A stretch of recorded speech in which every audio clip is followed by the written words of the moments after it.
Are back with the Eastern Conference Finals preview, this time for very real, and it's not going to break. Don't say that. Yeah, I was going to say, now it's definitely going to break.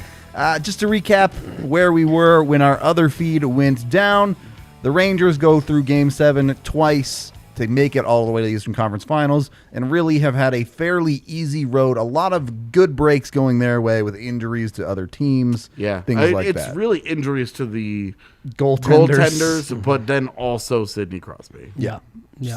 So, look, don't want to take anything away from the Rangers. Jesse, you said it. I'm in the same boat as you. A team I had no faith in to get through these playoffs, but they're here. They made it, regardless of what the teams they're playing against were dealing with. Right. And again, like you give them credit.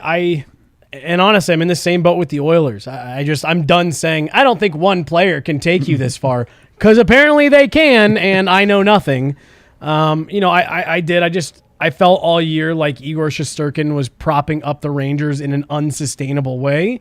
But again, well, and this is where it sure helps to sustain when the other team is going through some things. But the thing with Carolina, though, and it's way more true of the Penguins series, because they had the guns up front to get it done and to beat them, and they were beating them.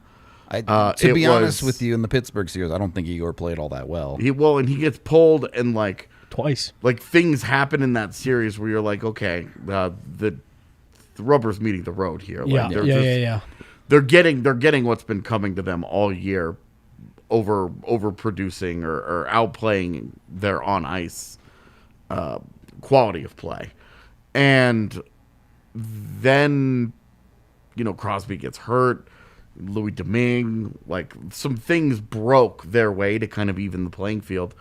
None of even if you take out Freddie Anderson in Carolina, Antti Raanta was great in that series. Yeah, he played fine. Yep. And even though he didn't play the entire series, there was smatterings of the third goaltender there.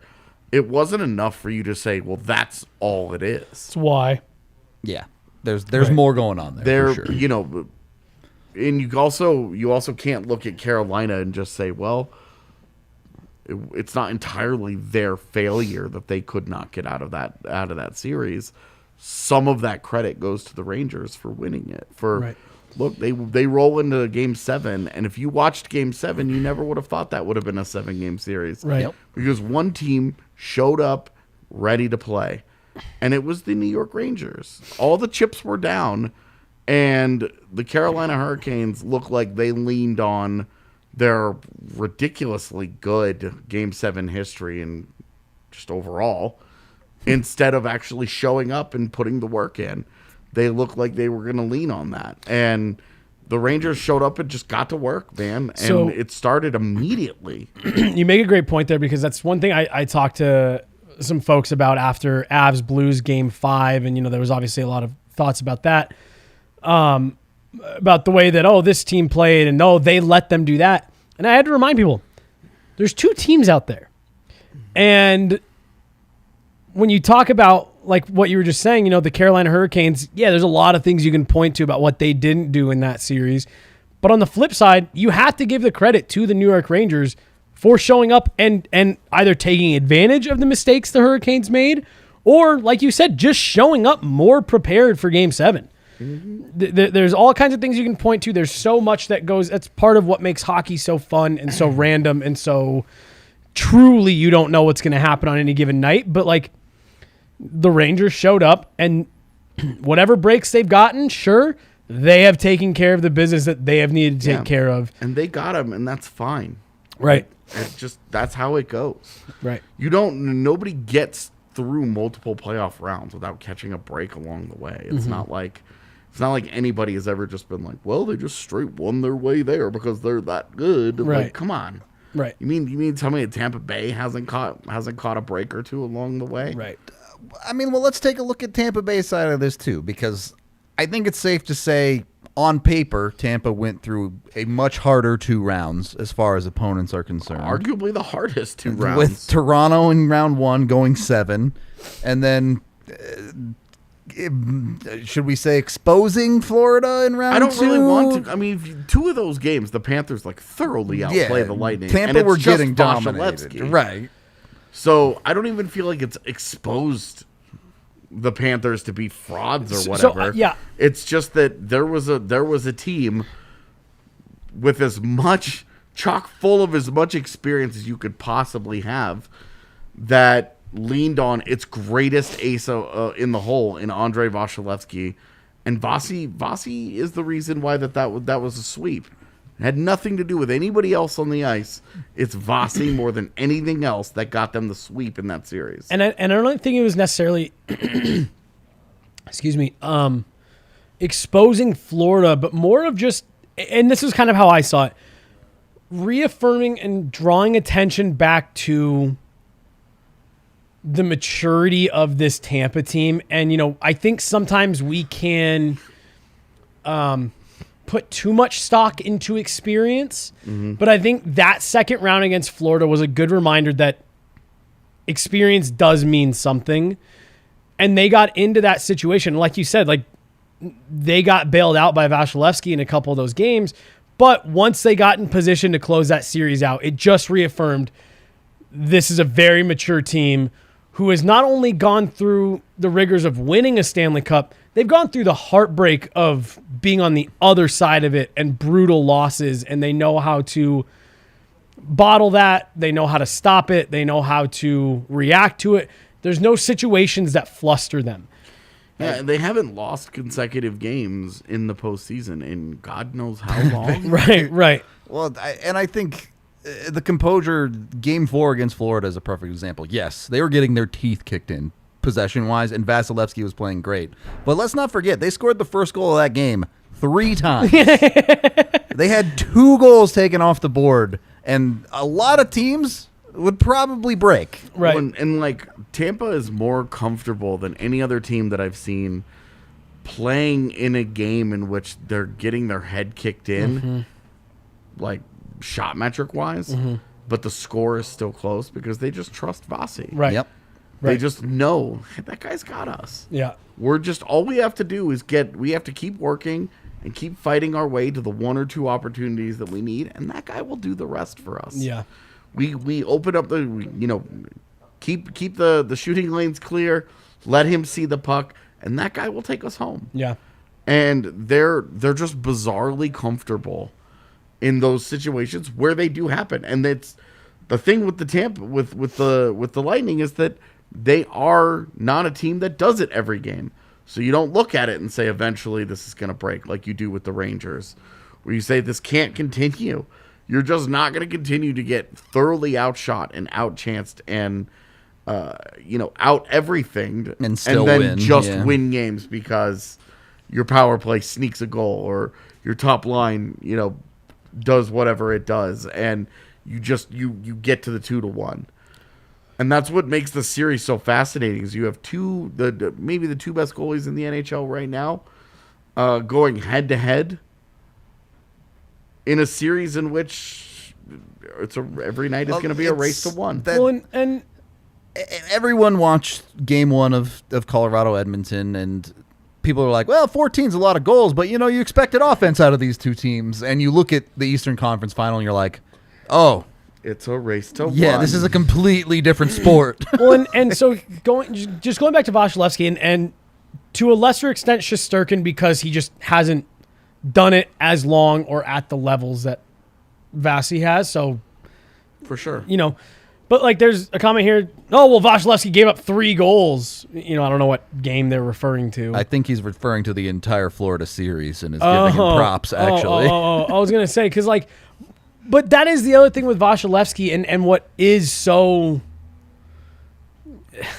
what you just can't account for. Go back to the Toronto series. He had games where he wasn't good. He was not. For the first 6 games of that series, he wasn't. But he got good. to. I would say the first 4 for sure, and then after that, when they were on the brink, well, his game picked up. His game picked up, and it's one of those things where he can give up 9 goals in a game, but if you're up 10-9 in the last minute, even though he's given up 9, you still feel pretty comfortable that he's going to make the save Yep. in the moment.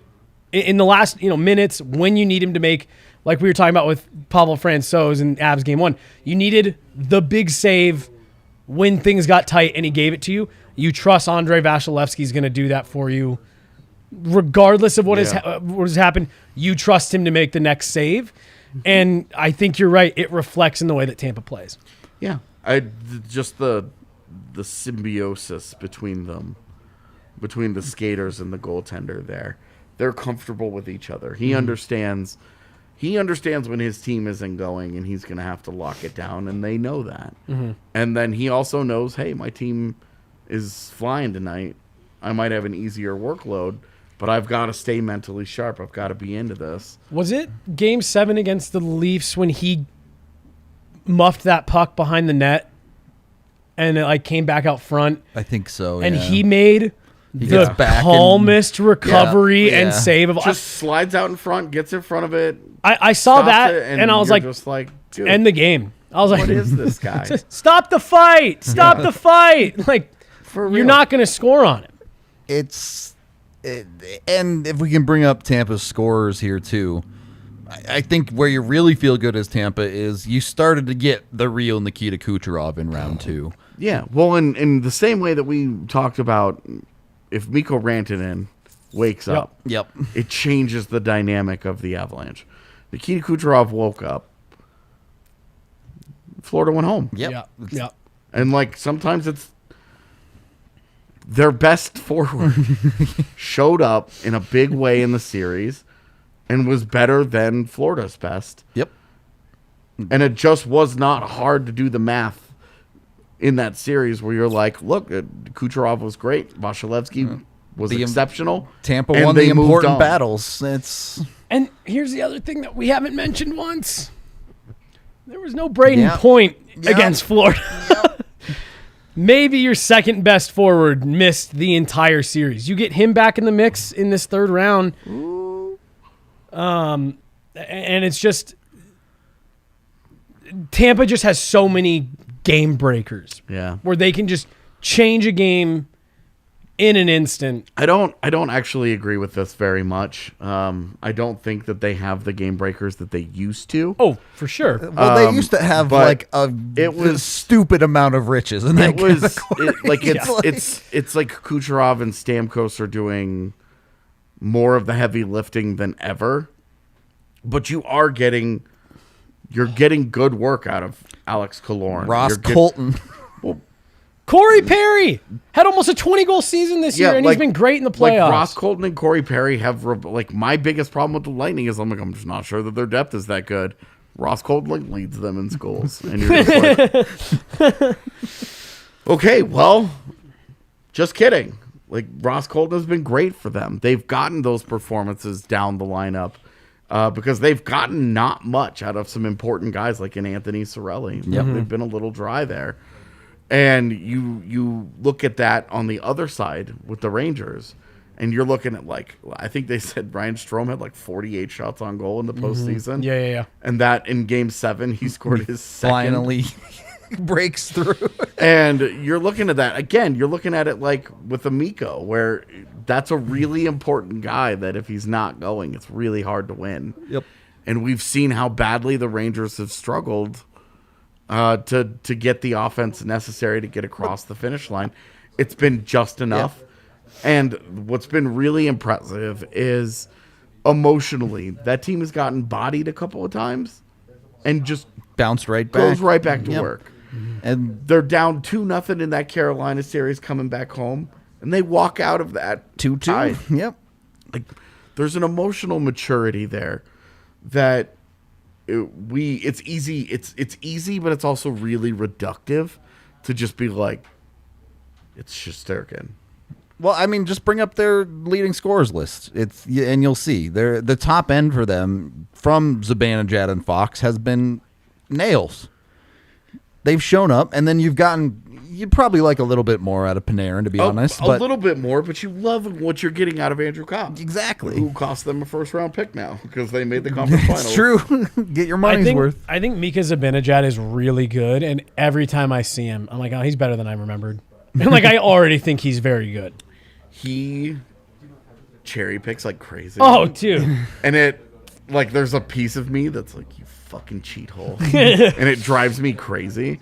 But it works, and how teams don't incorporate that, hey, that guy might cheat the zone a little bit, but consistently creates offense on the other end because he does this. When he's like an elite finisher. Yeah, and he's playing the best he ever has in his career over the last couple of years. And he's turned himself into one of the most dynamic offensive talents in the game. Well, I think finishing is the name of the game, too, for New York, because not on that list is Chris Kreider, who has just kept doing the same thing he was doing in the regular season. He has 8 goals, I think, or is it 9 now, in the playoffs. The Rangers, again, have been successful in the right areas of the game, in a similar way to Tampa, where you're getting the goaltending and you're finishing when you need to. Sometimes hockey's not that complicated. Yeah. You get great goaltending, you can compete in the postseason, especially in a postseason where other teams are just really we've seen more goalies hurt than ever. We've seen higher scoring games than we're accustomed to in the postseason. And at the backbone of it, you've got the New York Rangers just getting great defense or getting great goaltending out of Shesterkin and doing just enough in front of him to get by. You know, all the other things, have they gotten breaks with their opponents in series? Totally. But you've got to take advantage of them. Yep. I mean, how many times do you look at it and you're like, oh, well, they even with this, they couldn't get it done. Like, wow, pathetic. And now, you know, like, this is a team that's just taking advantage of its opportunities. 100%. Ooh, that's cold-blooded. Do I feel like, do I feel like it's going to continue against Tampa? I do not. But there's a healthy respect for how they got here. For sure. You could try and take it away from them, but they had to go and win playoff games. They had to go on the road and win playoff games. We look, just gave them all the credit in the world, but you bring now up. We're all going to pick against them. Well, look, before we do that, bring up the New York Rangers X Factor, because for all of that, we all know what it's about for the Rangers. Igor Shesterkin has to play out of his mind. Yeah. I mean, if his level drops at all, we saw how close they were to elimination in round 1. If his level drops at all, they're not going to move on. You go on. and you look at that Hurricane series, and he was very, very, very good in that series. Yep. And gets them across the finish line just by being and like what he gives up in Game 7 just doesn't matter. It's 4-0 at that point. Who cares? Yep. You've won that game. You've won the series. And made multiple quality saves in that game when it was 2-0. Yeah. Kept it 2-0. The cross crease slide. Yep. Where he gets across and he gets the toe. Just gets the toe on it. Yeah. That's huge, man. That's huge. I believe we call it timely. Oh, God. Here we go. On the other side for Tampa, their X factor is, well, Nick Paul. Look. I think this is spot on. Yeah, you could have picked a depth guy, and I would have been like, "Yep, true." Right. That's exactly it. Is again, what do we talk about on who's producing for the Rangers? Nick Paul hasn't been a depth guy. He's been a top 6 guy for the Lightning. You're right, but he's produced like one. Right, So. and that's the thing. That's like the dirty secret here, right? Is that Nick Paul was acquired to be more of a third line like, scorer type. We all thought he was going to be more of like your try and replace a Barclay Goodrow type in the postseason. And instead, he's played a bigger role for the Lightning, and he's lived up to it. And, I mean, the reality of it is, between Nick Paul and Brandon Hagel, Nick Paul has far and away been the better acquisition for Tampa Bay. Yeah. Well, and again, we've talked about this all year with the Rangers, right? Yep. Regardless of who they're playing, the depth is where they struggle.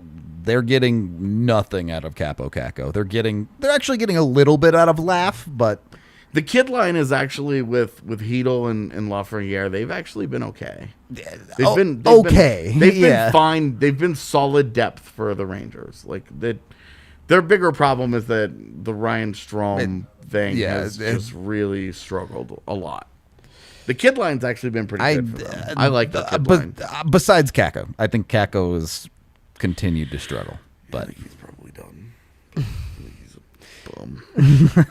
It's going to be a tough test. So again, you give full credit to the Rangers. They've gotten here, but like you are going up against the 2-time defending champ with Andrei Vasilevskiy and with Andrei Vasilevskiy at like the height of his powers. Right. Like this is a lot, dude. This is very different than the 2 rounds that you've been through. Yeah. Not taking anything away from the Penguins and the Hurricanes. Sure.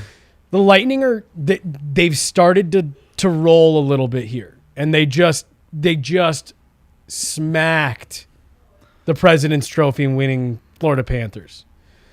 This is a tall task for the Rangers. I'm not saying they can't do it, but if Igor Shesterkin, like you said, drops his level at all, it's very much the same way I think we all felt about the Avs after round 2, where they come out and they did their interviews, no smiles.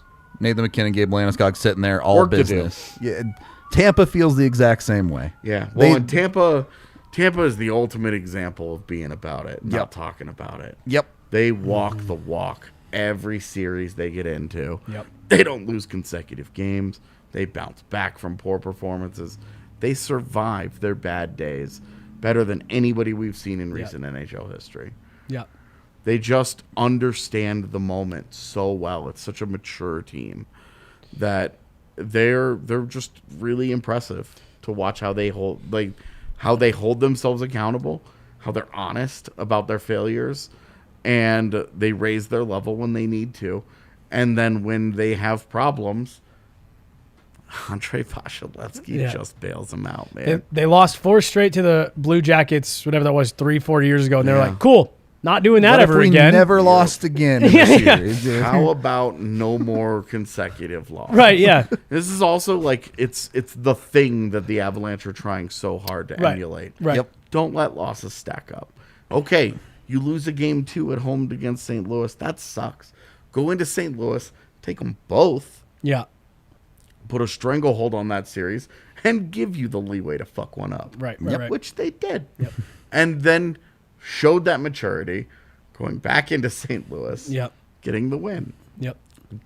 That's the team that the Avalanche are aspiring to be, is the Tampa Bay Lightning. And Tampa's done it for 3 years. yeah, now. and Tampa just 2.5. Tampa just keeps rolling along. Like I keep picking against them because I'm like, nope, the hockey gods are not gonna love this. But they just get it. Yeah. In a way that we don't see from teams very often. And man, they are impressive in the way that they can shut things down and just force teams to be in whatever game they're in. Find ways to win. Yeah. It's And the Rangers have been great about that this year. The Rangers have been great. They've been better at it. We'll just find our way. In whatever world that we're in, we'll find our way. But how do you pick against Tampa at this point? I'm confident we're all going to have Tampa on our predictions here. I'm curious what the actual final scores do look like of the series, though. So There it is. So pretty spread there. We have everything from 4-1 to 4-3, even if we all did pick Tampa. Well, I mean, like you said, dude, just at this point, like I know we have a couple Rangers fans, but like, how do you pick against Tampa at this point? Yeah. It doesn't feel like a slight in the Rangers No. at all. It's just a nod to Let me Tampa, tell you right now, if Tampa Bay gets to the final and they're even against Colorado, How do you pick I'm against picking Tampa Bay, guys. Right. Like it's just you just can't pick against the way that this team is now built. You can't pick against Andrei Vasilevskiy. Yeah. You just you can't get me to do it. You just can't get me to do it. Does end up being that? Can I just take in 7? Can I not pick a team? It just says in 7. Fair enough. Yeah. But yeah, it's the 10 straight series, 10 straight playoff series in a row. Tampa Bay has won at this point. Well, they're pushing. They still have a ways to go. They're pushing a record that nobody thought would ever even get close to being touched. And they're still not close. And they've still got a ways, but like I didn't think anybody would even get this close. They're the only team to get this close. So that's where we're at. That's how ridiculous the What is Islanders it, 19? were. Yeah. But They won 4 in a row and then lost in the finals, of the yeah. fifth. So, they've got to. We're halfway through the dynasty. Right, here. right, right, If right. they're I gonna hear you, come but close to no. that. Since then, no team had ever even made it to 10. Yeah, no, dude, you can't take anything away from what Tampa Bay has done. They responded to one of the most brutal first round series losses that could have possibly happened. 126 point season. You get swept in the first round. The entire hockey world memes you and telling you to blow it up. drops yeah. the bomb on you, and you have the stones to run it back, to stay true to what you believe in, and you get rewarded. And I will say, Tampa Bay, the one thing when you talk about getting a little bit lucky along the way, their Stanley Cup Finals opponents have not been good. Yeah, they've had some. Their route has some easy gotten ones. easier every round in each year. Yeah. Where their hardest task every year is getting out of the division. Last year it was the Battle of Florida. This year it was Toronto. Yep. But when they've gotten to the final, they've had Montreal and Dallas waiting for them. I do love that there is going to be that like little. It's going to just be because eventually people will. It'll drift from your mind that it was the COVID shortened season. Yeah. And all the divisions, and that is just going to be a fun little blurb where for some random reason in 2021, 2 Eastern Conference teams met in the finals. Yeah. Tampa face Montreal. Yeah, it'll be a fun little like trivia in 15 years. Yep. And I do think of some note that those are they got their break in the Cup final. Right. They had to get there. Like they go through the war of attrition got easier for them, and if you're looking at say Colorado's path this year, it gets harder as they go. As they keep going. Yeah. Yep. And which is what you expect. Right. But for Tampa Bay, for like the Rangers is, I think probably if Tampa Bay wins and they go to the, regardless of Edmonton or Colorado, Sure. I think the Rangers is probably their easiest. Right. It's weird to say this, Right. But I know what you mean. They're like worst. Well, Certainly like- below Toronto, Dude, I would have them below. I would. Florida. I would from a too, pure standing but standpoint, from a pure league standing standpoint, what you're saying is factually it's correct. Just true. Yeah. Yeah, I mean, well, it's like when people were. I kept remarking during the Battle of Alberta that St. Louis would have won that division. Yeah. Well, And I'm like, if it were to be Tampa, Colorado in the finals, Tampa will have to go through 3 of the top 4 teams in the NHL. And the Rangers aren't one of them. Aren't one of them. So again, Yeah. like you said, it's weird to say about a conference like final a team, but super well earned. right. But there would have been that one round where you're like, oh, that was free. Yeah. Like, and right now in Colorado's path, you're looking at it and you're like, wow, Nashville, that's The real tough free- one in round free- one, eh? free- And- but that's what you get when you're the 1 seed. Yep. Yep. So here's my last thing on this series, and I think this has kind of gone kind of long, so I'm good after this. I will be interested.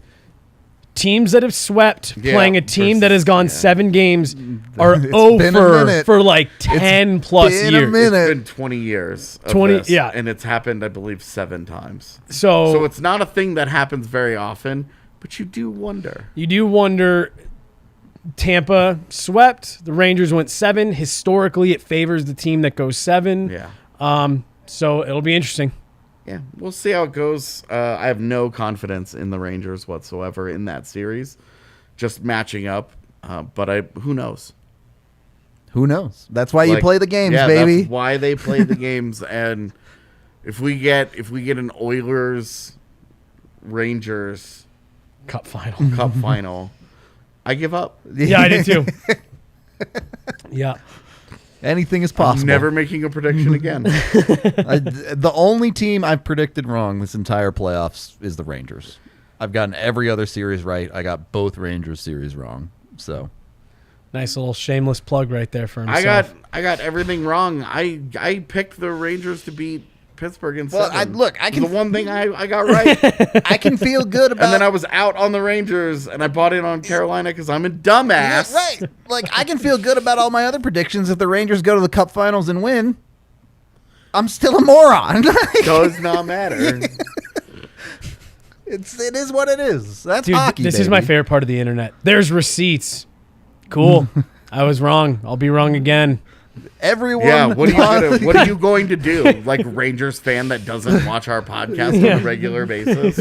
Are you gonna never watch again and be like, those guys are idiots? Like, yeah, well, it turns out when part of your job is predicting the future every single round, every single series, sometimes you whiff. It turns out everyone who does this is wrong all the time. When Wayne Gretzky's bracket blew up, I felt a lot better about life. Yeah, make sure Rangers fans are keeping the receipts on Wayne Gretzky. Yeah, tough It was one me. there. I picked the Panthers to win in 4 over the Lightning, so I You thought did, Tampa was yeah. done. Yeah. And then I was a moron because I don't understand why I bit so hard on the Panthers. Yeah, And my problem I do. I mean, my problem was not the Panthers. It was my lack of belief in Tampa. never sleep on that experience, baby.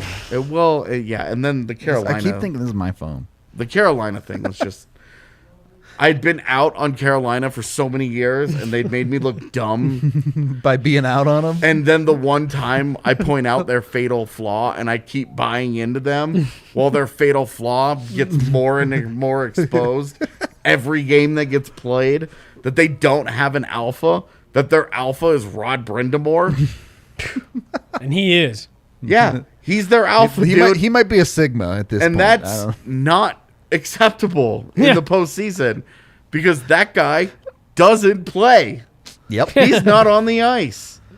You need Sebastian Aho to step into it. Dude,